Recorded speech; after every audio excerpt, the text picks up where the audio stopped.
মুখ্যমন্ত্রী একজন সন্ত্রাসের সিম্বল, ওনার আমলে গণতন্ত্রকে হত্যা করা হয়েছে, চাঞ্চল্যকর অভিযোগ করলেন তৃণমূল নেতা কুণাল ঘোষ। কিন্তু হঠাৎ মুখ্যমন্ত্রী সম্পর্কে কেন এই মন্তব্য করলেন কুণাল ঘোষ?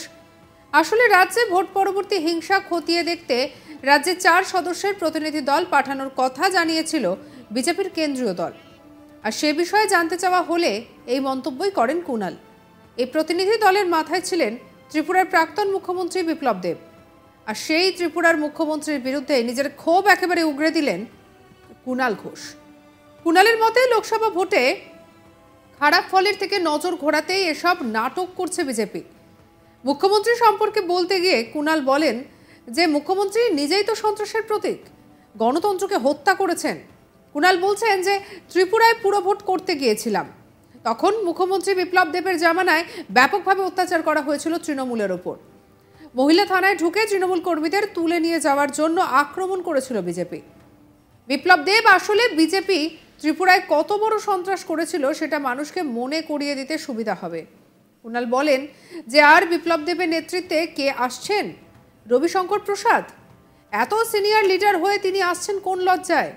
যদিও এরপরই কুণাল বলেন যে রাজনীতিতে টিকে থাকার জন্য এত প্রবীণ নেতা, প্রাক্তন কেন্দ্রীয় মন্ত্রী হওয়ার সত্ত্বেও রবিশঙ্কর প্রসাদকে বিপ্লব দেবের নেতৃত্বে প্রতিনিধি দলে আসতে হচ্ছে। কি বলছেন কুণাল ঘোষ, শোনাবো আপনাদের।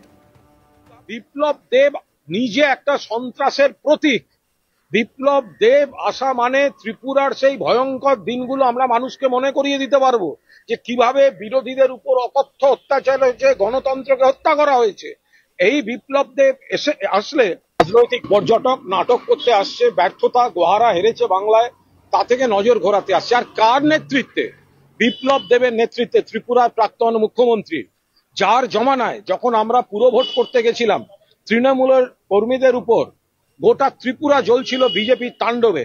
অকথ্য অত্যাচার, নির্যাতন, অপহরণ, মাথা ফাটিয়ে দেয়া। শুধু তাই নয়, যেগুলো দক্ষিণী সিনেমায় দেখা যায় ভয়ঙ্কর সিন, থানার মধ্যে ঢুকে গুন্ডারা যে সন্ত্রাস করে, থানার মধ্যে থেকে তুলে নিয়ে যায়। বিপ্লব দেবের জমানায় থানার মধ্যে অ্যাটাক হয়েছিল তৃণমূল কংগ্রেসের কর্মীদের ছিনিয়ে নিয়ে যাওয়ার জন্য। মাঝরাতে মহিলা থানায় অ্যাটাক করেছিল বিজেপির গুন্ডারা, ভাঙচুর করেছিল। সব নথি এখনো আছে। মধ্যরাতে সায়নী ঘোষ সহ যখন আমরা সেই থানায় ছিলাম, তাদেরকে তুলে নিয়ে যাওয়ার জন্য অ্যাটাক করেছিল এই বিপ্লব দেবের নেতৃত্বে বিজেপি, এবং পুলিশ সেখানে দাঁড়িয়ে দাঁড়িয়ে দেখছিল।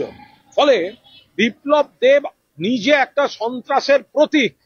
বিপ্লব দেব আসা মানে ত্রিপুরার সেই ভয়ঙ্কর দিনগুলো আমরা মানুষকে মনে করিয়ে দিতে পারবো, যে কিভাবে বিরোধীদের উপর অকথ্য অত্যাচার হয়েছে, গণতন্ত্রকে হত্যা করা হয়েছে। এই বিপ্লব দেব আসলে আমাদের বিজেপি যে ত্রিপুরায় কত বড় সন্ত্রাস করেছিল সেটা মানুষকে মনে করিয়ে দিতে সুবিধা হবে। আর বিপ্লব দেবের আন্ডারে কে আসছেন? রবিশঙ্কর প্রসাদ। ওনার লজ্জা করছে না আসতে? এটা সিনিয়র মন্ত্রী ছিলেন কেন্দ্রের, তাকে বিজেপি তাড়াতে তাড়াতে কোণঠাসা করতে করতে শেষ পর্যন্ত বিপ্লব দেবের নেতৃত্বে একটা প্রতিনিধি দল পাঠাচ্ছে। একটা লোককে ক্ষমতায় থাকতে গেলে কত রকম আপোষ করতে হয়। এই একটা পরাজয় থেকে নজর ঘোরাতে একটা সাময়িক নাটক। শনিবার 15 জুন সল্টলেকে লোকসভায় দলের খারাপ ফলের ব্যাপারে পর্যালোচনা সহ নানা ইস্যুতে দলের কোর কমিটির বৈঠকে যোগ দেননি রাজ্যের বিরোধী দলনেতা শুভেন্দু অধিকারী। তিনি নিশীথ প্রামাণিককে সঙ্গে নিয়ে ভোট পরবর্তী সন্ত্রাসে আক্রান্ত দলীয় কর্মী সমর্থকদের সঙ্গে দেখা করতে যান কোচবিহারে। আর সেখানে গিয়ে তাদের অভাব অভিযোগ শোনেন শুভেন্দু। কিন্তু দলের বৈঠকে শুভেন্দুর অনুপস্থিতি নিয়ে সরব হয়েছেন তৃণমূল নেতা কুণাল ঘোষ। তার দাবি, দলের কোর কমিটির বৈঠকে দলের আদি বিজেপি নেতাদের প্রশ্নের মুখে পড়তে হবে জেনেই দলীয় বৈঠক এড়িয়েছেন শুভেন্দু অধিকারী। প্রসঙ্গত, বিজেপির এই কোর কমিটির বৈঠকে কিন্তু দিলীপ ঘোষ, সুকান্ত মজুমদার ছাড়াও দলের কোর কমিটির বাকি সদস্য ও রাজ্যে দলের কেন্দ্রীয় পর্যবেক্ষকরা উপস্থিত ছিলেন। শনিবার কুণাল বলেন, দলের আদি বিজেপি নেতাদের সম্মুখীন হতে হলে অনেক প্রশ্নের মুখে পড়তে হবে জেনেই আদতে শুভেন্দু কৌশলে এই বৈঠক এড়িয়ে গিয়েছেন। কি বলেছেন আর কুণাল, শুনবো। করে বিজেপির যিনি আগে ওখানে ছিলেন, কেন্দ্রীয় সরকারের ক্ষমতা অপব্যবহার করে জোর করে যাদেরকে আটকে রেখেছিলেন, বিজেপি দখলদারি করেছিল। এই লোকসভা নির্বাচনে কোচবিহারে বিজেপি পরাজিত হওয়ার পর সেখানে স্বাধীনতার আনন্দ চলছে, মুক্তির আনন্দ চলছে। তারা স্বতঃস্ফূর্তভাবে অনেকে তৃণমূল কংগ্রেসে যোগ দিচ্ছেন। এই দেখে শুভেন্দুদের ভিত নেড়ে গেছে। শুভেন্দু শুভেন্দু কোচবিহারে গেছেন, তিনি কোচবিহারে গেছেন কলকাতার তাদের দলের মিটিংটা অ্যাভয়েড করতে, কারণ ওই মিটিং এ ক্ষোভে ফুটছে আদি বিজেপি, যে অমুকদের জন্য লোকসভায় ডুবেছে বিজেপি, অমুকের জন্য অমুকরা হাইজ্যাক করে নিচ্ছিল, তারাই তো ভোট পরিচালনা করেছে, তারাই তো নানা রকম কথা বলেছে। এই মিটিংটাকে অ্যাভয়েড করার জন্য, মিটিংটা থেকে পালিয়ে যাওয়ার জন্য, পুরনো কর্মীদের ফেস করতে হবে না সেই আতঙ্কে কোচবিহারে নাটক করতে গেছে। কুণাল ঘোষের এরকম একাধিক বক্তব্যকে কেন্দ্র করে বর্তমানে রাজ্য রাজনীতি নতুন করে সরগরম হয়েছে। আসলে যখনই বিভিন্ন ইস্যু সামনে আসে তখন কুণাল ঘোষ তার নিজের মতো করে বক্তব্য রাখেন। ঠিক যেমনই ইতিমধ্যে তিনি বিপ্লব দেবকে নিয়ে নিজের মতো করে তিনি বক্তব্য রেখেছেন। এদিকে তিনি বলছেন যে মুখ্যমন্ত্রী একজন সন্ত্রাসের সিম্বল, ওনার আমলে গণতন্ত্রকে হত্যা করা হয়েছে।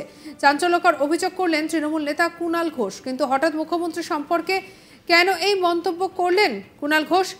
আসলে রাজ্যে ভোট পরবর্তী হিংসা খতিয়ে দেখতে রাজ্যে 4 সদস্যের প্রতিনিধি দল পাঠানোর কথা জানিয়েছিল বিজেপির কেন্দ্রীয় নেতৃত্ব। সে বিষয়ে জানতে চাওয়া হলে এই মন্তব্যই করেন কুণাল। এই প্রতিনিধি দলের মাথায় ছিলেন ত্রিপুরার প্রাক্তন মুখ্যমন্ত্রী বিপ্লব দেব। আর সেই ত্রিপুরার মুখ্যমন্ত্রীর বিরুদ্ধে নিজের ক্ষোভ উগরে দেন কুণাল ঘোষ। কি বলেছেন কুণাল ঘোষ শুনবো। বিপ্লব দেব নিজে একটা সন্ত্রাসের প্রতীক। বিপ্লব দেব আসা মানে ত্রিপুরার সেই ভয়ঙ্কর দিনগুলো আমরা মানুষকে মনে করিয়ে দিতে পারবো, যে কিভাবে বিরোধীদের উপর অকথ্য অত্যাচার হয়েছে, গণতন্ত্রকে হত্যা করা হয়েছে। এই বিপ্লব দেব আসলে রাজনৈতিক পর্যটক, নাটক করতে আসছে, ব্যর্থতা, গোহারা হেরেছে বাংলায়, তা থেকে নজর ঘোরাতে আসছে। আর কার নেতৃত্বে? বিপ্লব দেবের নেতৃত্বে, ত্রিপুরার প্রাক্তন মুখ্যমন্ত্রী, যার জমানায় যখন আমরা পুরো ভোট করতে গেছিলাম তৃণমূলের কর্মীদের উপর গোটা ত্রিপুরা জ্বলছিল বিজেপির তাণ্ডবে, অকথ্য অত্যাচার, নির্যাতন, অপহরণ, মাথা ফাটিয়ে দেয়া। শুধু তাই নয়, যেগুলো দক্ষিণী সিনেমায় দেখা যায় ভয়ঙ্কর সিন, থানার মধ্যে ঢুকে গুন্ডারা যে সন্ত্রাস করে, থানার মধ্যে থেকে তুলে নিয়ে যায়। বিপ্লব দেবের জমানায় থানার মধ্যে অ্যাটাক হয়েছিল তৃণমূল কংগ্রেসের কর্মীদের ছিনিয়ে নিয়ে যাওয়ার জন্য। মাঝরাতে মহিলা থানায় অ্যাটাক করেছিল, বিজেপির গুন্ডারা ভাঙচুর করেছিল, সব নথি এখনো আছে। মধ্যরাতে সায়নী ঘোষ সহ যখন আমরা সেই থানায় ছিলাম, তাদেরকে তুলে নিয়ে যাওয়ার জন্য অ্যাটাক করেছিল এই বিপ্লব দেবের নেতৃত্বে বিজেপি, এবং পুলিশ সেখানে দাঁড়িয়ে দাঁড়িয়ে দেখছিল। ফলে বিপ্লব দেব নিজে একটা সন্ত্রাসের প্রতীক। বিপ্লব দেব আসা মানে ত্রিপুরার সেই ভয়ঙ্কর দিনগুলো আমরা মানুষকে মনে করিয়ে দিতে পারবো, যে কিভাবে বিরোধীদের উপর অকথ্য অত্যাচার হয়েছে, গণতন্ত্রকে হত্যা করা হয়েছে। এই বিপ্লব দেব আসলে আমাদের বিজেপি যে শনিবার 15 জুন সল্টলেকে লোকসভায় দলের খারাপ ফলের ব্যাপারে পর্যালোচনা সহ নানা ইস্যুতে এই বিষয় নিয়ে আলোচনা হয়। সঙ্গে রাখুন আজ তাক বাংলাকে অন্যান্য খবরের জন্য সাবস্ক্রাইব করে নিন।